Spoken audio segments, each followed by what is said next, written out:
It worked, my husband, Ryder, declared triumphantly, motioning around my late father's house. It may be old, but it's spacious and in a prime location. From now on, my parents and I will be living here, he added with satisfaction. I stood there in shock, wondering how I had ever loved someone so selfish. Ryder's smug grin widened as he continued his tirade. This house belongs to me now, get out, he ordered harshly. As his parents moved their belongings in, I realized he had no idea what was really going on. Watching his arrogance, I couldn't help but chuckle. My name is Maeve Honeywell. I had lived with my father and my husband, Ryder, ever since my mother passed away when I was in high school. My father raised me with love and care, and my devotion to him never wavered. When I suggested moving in to help care for him as his health declined, Ryder eagerly agreed. Are you sure? My father had asked with a worried smile. He never wanted to be a burden, but after I reassured him of my desire to stay close, and Ryder supported the idea, he finally relented. Moving back into my childhood home felt right. As we unpacked, my father watched with a content smile and said, "This is what I've always wanted." It was also a practical decision for my job, I explained. My father, ever thoughtful, made us coffee, his warmth making the house feel like home. A few days later, Ryder made an unexpected suggestion. You could quit your job and care for your father full-time if you want. I hesitated. What do you mean? With fewer expenses, we could manage. This way, you can focus on your dad, he reasoned. It was a tempting idea, but I felt uneasy about relying entirely on Ryder's income. Despite my reservations, his encouragement made me consider it. A month later, he brought it up again. With fewer household responsibilities, I began thinking about it more seriously. When I voiced my concerns about our finances, Ryder reassured me, "Don't worry, I've got it covered." Eventually, I made the choice to resign and devote myself to my father. He was hesitant at first, but he understood when I explained my reasoning. Then, everything changed. Ryder grew distant. "I'm home," he'd say indifferently, brushing past me. One evening, as my father and I watched television, he snapped, "Can you turn that down? I'm trying to eat." "Oh, sorry," I replied, caught off guard. His cold demeanor was unsettling, but he maintained his charm when my father was around. I wondered if quitting my job had burdened him, so I apologized repeatedly. Then came the unannounced business trips. Ryder stopped answering my calls, and I received a generic email stating he was away for work. The trips became frequent, and he no longer told me his plans. When my father asked about it, Ryder brushed it off. "I'm working hard for us," he said, though his smile lacked sincerity. One day, I received an abrupt message from my mother-in-law demanding Ryder's work address. No greeting, just a demand. I replied, asking why she needed it. She immediately called, seething. "You made Ryder take care of your father while you sit at home. He's staying with us now because of you. He forgot his lunch, and I need to deliver it. What are you going to do about it?" Stunned, I realized Ryder had been living with them instead of traveling for work. My stomach twisted at the betrayal. He had encouraged me to leave my job, yet I felt like he had orchestrated something much bigger. Fighting back tears, I gave her the address and ended the call. I tried to calm down by making coffee when my father joined me. "Would you like some?" I asked with a forced smile. "I'd love some," he replied gently. As we sipped, he reminisced, "Your mother and I had our fair share of disagreements, but honesty always kept us strong." His words struck a chord. I needed to confront Ryder. I emailed him, detailing my conversation with his mother and asking to talk. "I'm busy, don't make a big deal out of this," he replied dismissively. His apathy enraged me, but I composed myself. After that, Ryder stopped sending money for household expenses. My love for him withered, and divorce became a real consideration. However, I held off, not wanting to stress my father.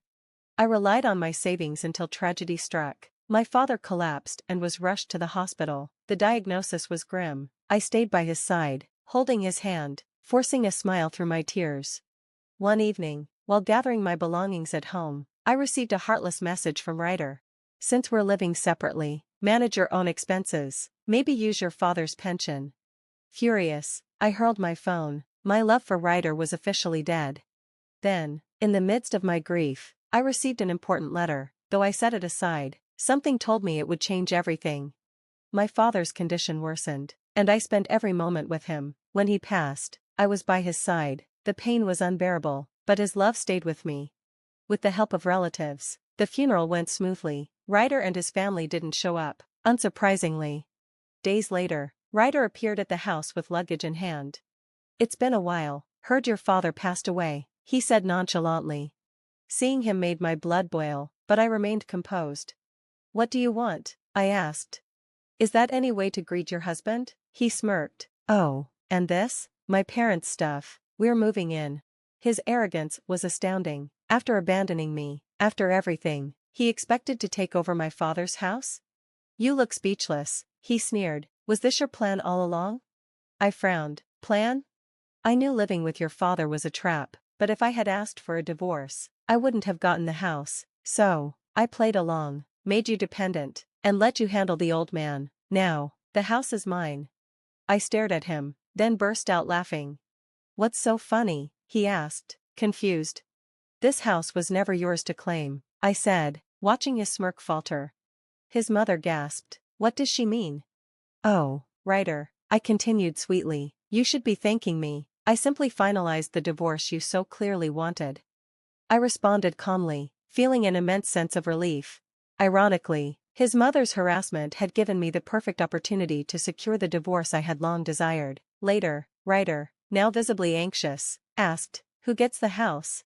I dismissed his concern, explaining that since our time living together had been brief and my father had still owned the property at the time of our divorce, there was nothing to divide.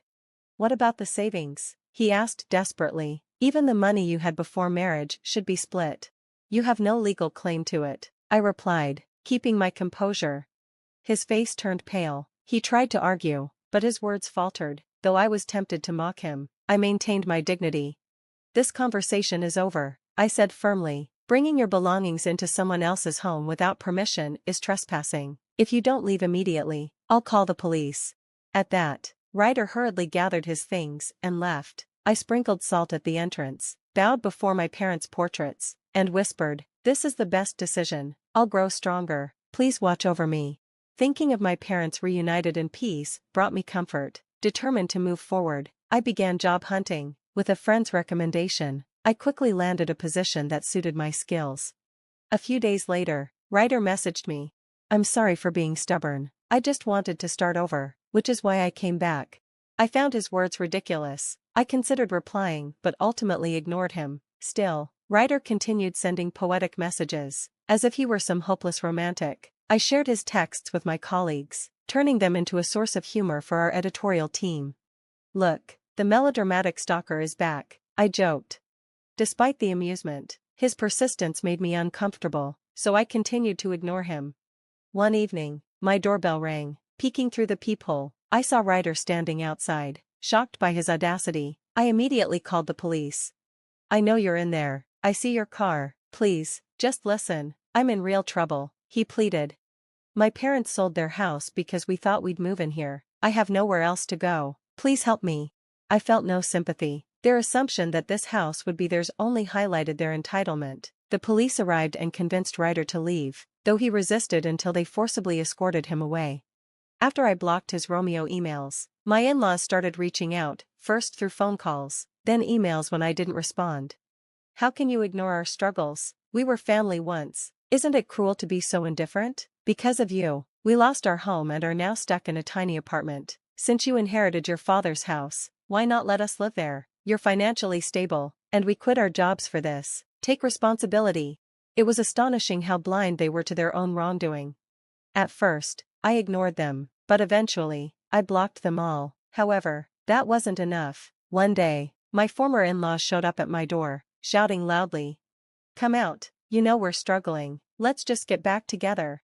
How can you turn your back on us? What kind of person does that?" They pounded on my door, but I wasted no time calling the police. Suddenly, their yelling stopped. Through the peephole, I saw an unfamiliar man confronting them. "Go home," he said sharply, "you're disturbing the neighborhood." My former in-laws, taken aback by his unexpected intervention, demanded, "Who are you, her new boyfriend?"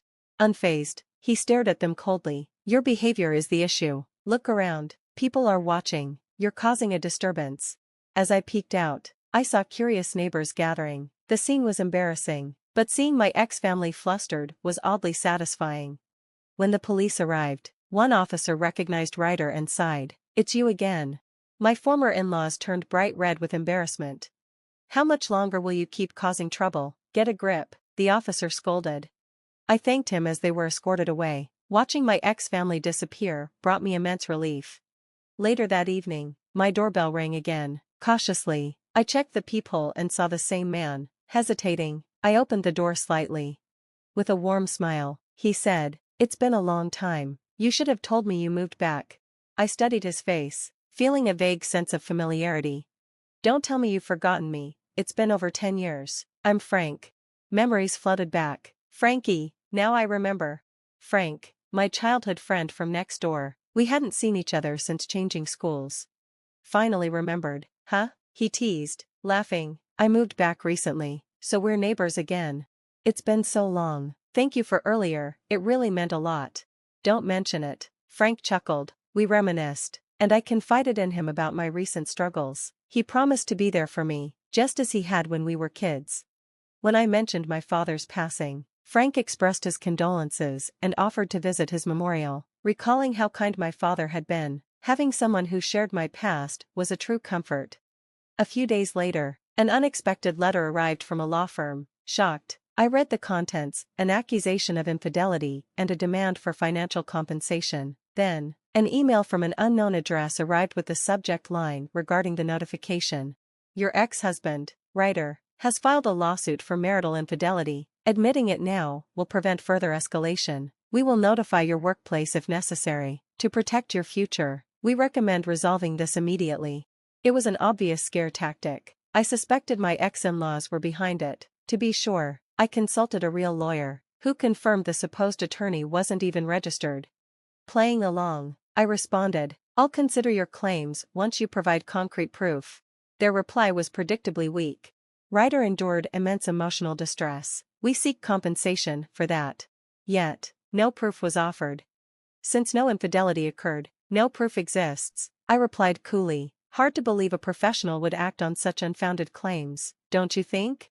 Their next response dripped with emotion. "We are touched by Ryder's suffering and wish to help him. We hope for your sincere cooperation." Quite dramatic for a professional, I shot back. "Impersonating a lawyer is illegal. Just to clarify, you do have legitimate credentials, correct?" After that, the email stopped. Soon after, my ex-in-laws appeared at my door late at night, wailing for mercy. "We made a mistake. Please spare us from legal action." Angered by their audacity, I grabbed my father's wooden sword and warned, "Come any closer, and I won't hold back." Terrified, they stammered apologies and fled. Finally, peace returned. Over the next few months, Frank and I grew closer. One day, he confessed his feelings, and we began dating. Frank always made me laugh, and for the first time in a long while, I felt truly happy. It felt like my father had sent this happiness my way, and for that, I was endlessly grateful. Thanks for watching. See you again in the next video. Stay stunned.